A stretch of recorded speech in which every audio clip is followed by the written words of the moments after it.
Hello everyone, Charles Watts here, the Arsenal correspondent at Goal, joining you for the first time in a while for one of my videos. Back today for me after a nice week off with my kids over half term.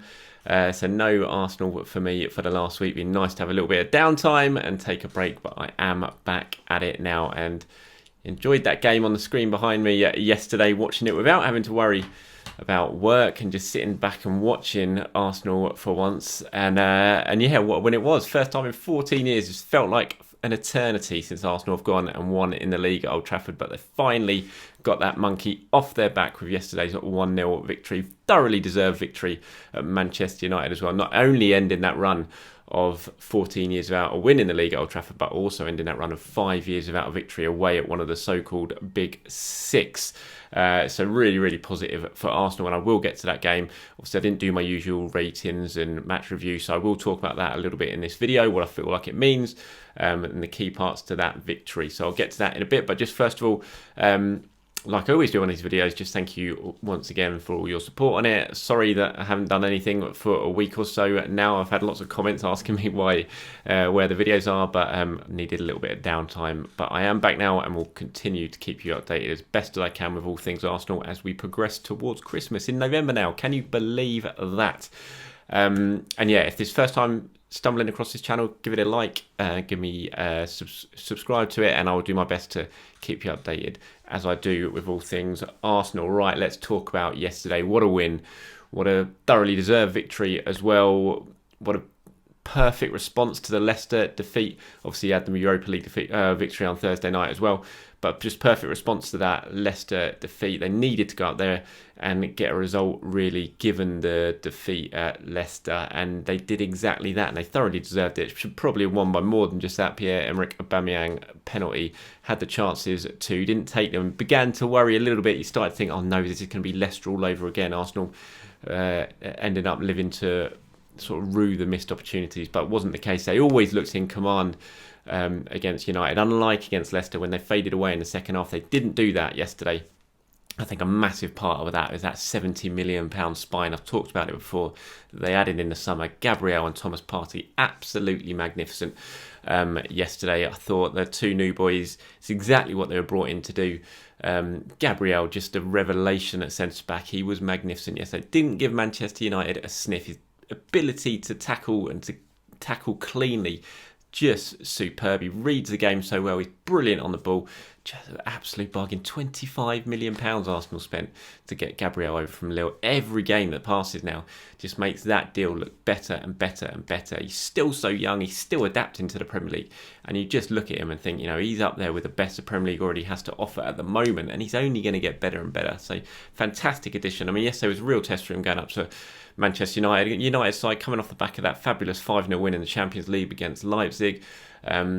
You know, the likes of Greenwood, Rashford, all looking back kind of towards what they were doing towards the end of last season. Rashford obviously with a hat-trick against Leipzig, but just Gabriel and the other defenders didn't give him a sniff. Credit to Rob Holding as well. It was his first game back in a while after that injury. Sort of rushed back to be fit, given David Luiz's was out, and Holding was great. I thought Tierney, as usual, was great. The whole of that back three were just superb, but Gabriel, especially in the middle, just looks like a wonderful, wonderful player. Arsenal have been looking for such a long time for that commanding presence at the centre-back, someone who brings a calmness to the defence that's been lacking for a long, long time now, and Gabriel certainly. I mean, it's only early days, I know that you kind of want to temper expectations a little bit, but it's tough not to get excited about Gabriel and what he can bring, because he looks so, so good, and he was brilliant at Old Trafford. And then in front of him, Thomas Partey. I mean, what a performance from Partey.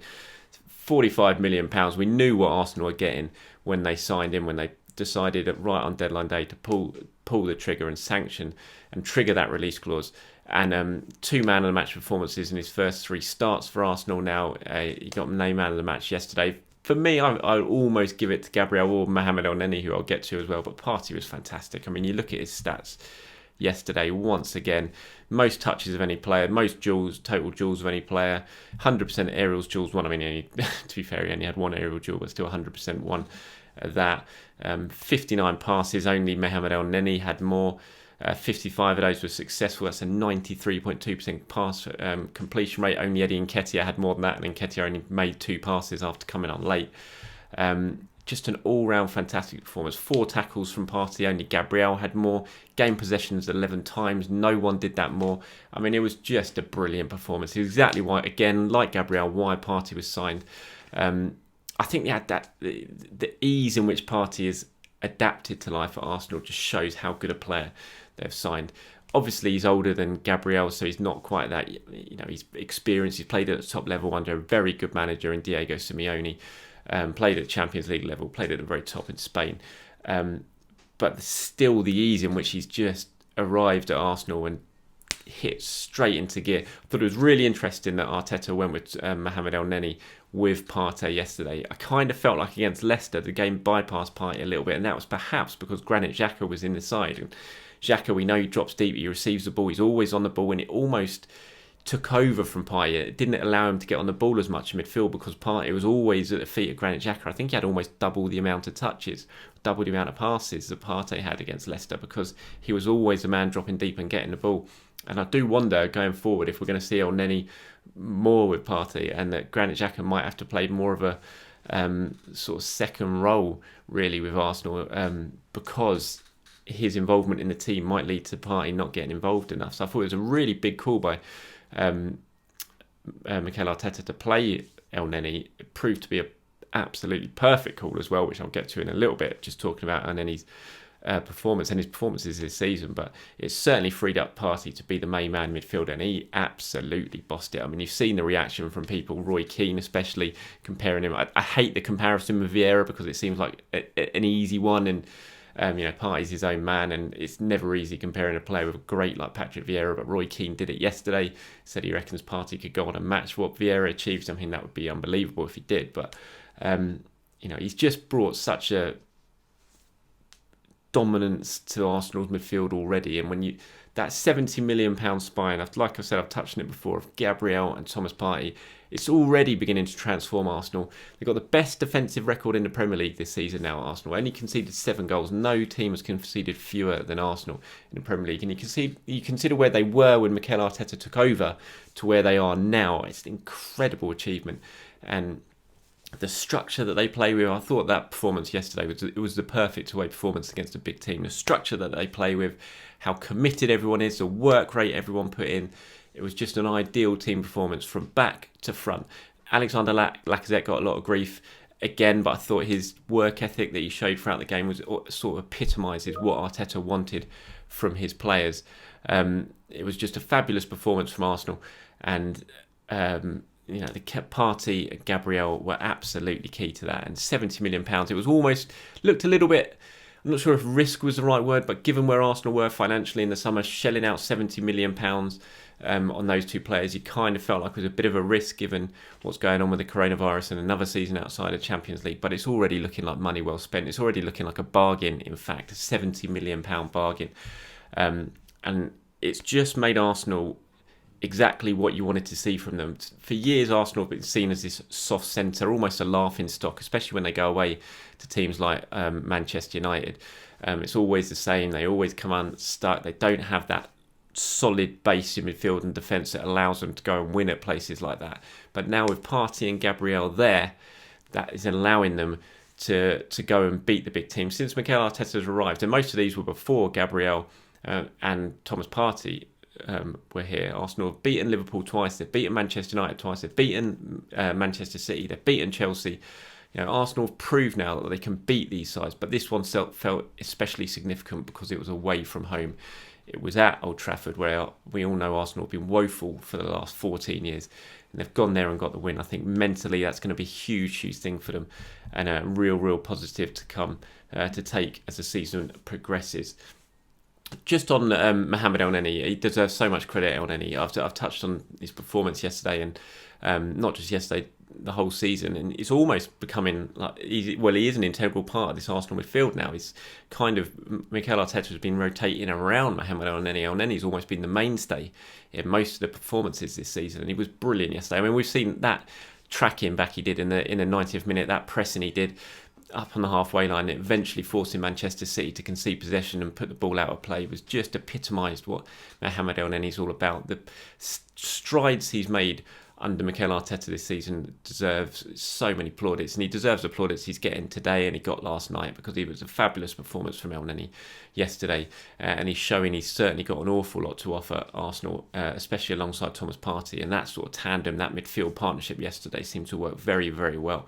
And I mentioned Granit Xhaka earlier, and it's Dani Ceballos as well to think about. They're going to find it very, very hard to dislodge Mohamed Elneny from this Arsenal side at the moment, because he's playing so well, and I think Elneny deserves an awful lot of credit for that. The one player who did get a little bit of grief yesterday, Alexandre Lacazette, I want to just defend him a little bit. Obviously, it didn't quite happen from in front of goal, but he did set up a very good chance for Aubameyang in the first half. But he's still doing what Mikel Arteta wants from him. The hold-up play is a bit of an issue. That's something he used to be pretty strong at. It's not really happening from him at the moment. He is losing the ball a fair amount. But I think yesterday he made 4 tackles, only Gabriel made more. He gained possession 9 times, only Thomas Partey did that more. So his work ethic was exactly what he wanted and what Arsenal needed. Arsenal pressed so high, especially in that first half where they really dominated Manchester United, and Lacazette was so important to that. So I think he deserves a little bit of credit, Lacazette, because he's getting slagged off a little bit, which tends to be the theme at the moment when it comes to him. But I think he deserves a fair bit of credit, because I thought he put in a decent shift last night, and exactly what Mikel Arteta would have wanted from him.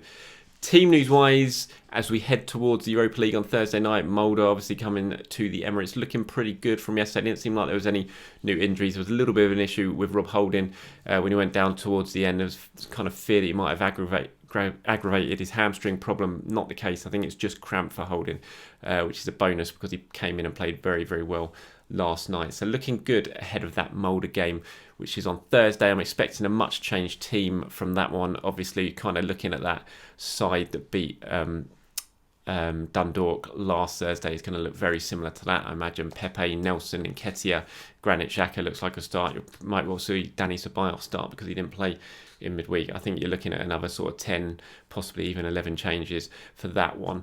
Press conference will be on Wednesday with Mikel Arteta and a player ahead of that game against against Molde. I will, as usual, do one of these videos after that press conference, just talking about what Mikel Arteta had to say and previewing the match as well. And so after a little bit of a hiatus from me, I am now back, and I will try and keep you updated as I can with anything that happens, and try and upload as many videos as I can just to discuss Arsenal. And look forward to what is going to be a very, very busy time over the next couple of months as we head towards the festive period. So thank you everyone for watching. I hope you enjoyed this little bit of a discussion more than anything else about what we saw at Old Trafford yesterday, and what it could mean for Arsenal going forward. Just quickly before I go, actually, just wanted to touch on maybe the next part of the transfer jigsaw. I think I've spoken on a little bit about it before, but I think you're certainly going to see next summer, Arsenal are going to have to work on the creative side of things a little bit. We even saw in the game last night, although they were better and they did create chances, there was still a little bit lacking in that final third. Arsenal aren't as fluent as Arteta will want them to be, but where they are now, where they can go and put in these type of performances, where they can have the best defensive record in the Premier League after the first 7 games of the season. It shows you the strides that they have made.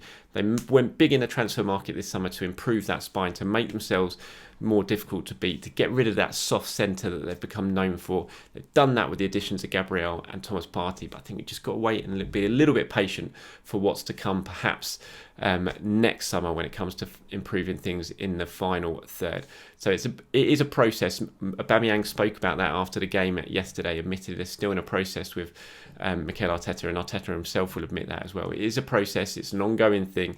The building blocks are being put in place to make Arsenal better, to get them competing again. They showed at Old Trafford yesterday that they can compete again, that they can go away from home and win these big games.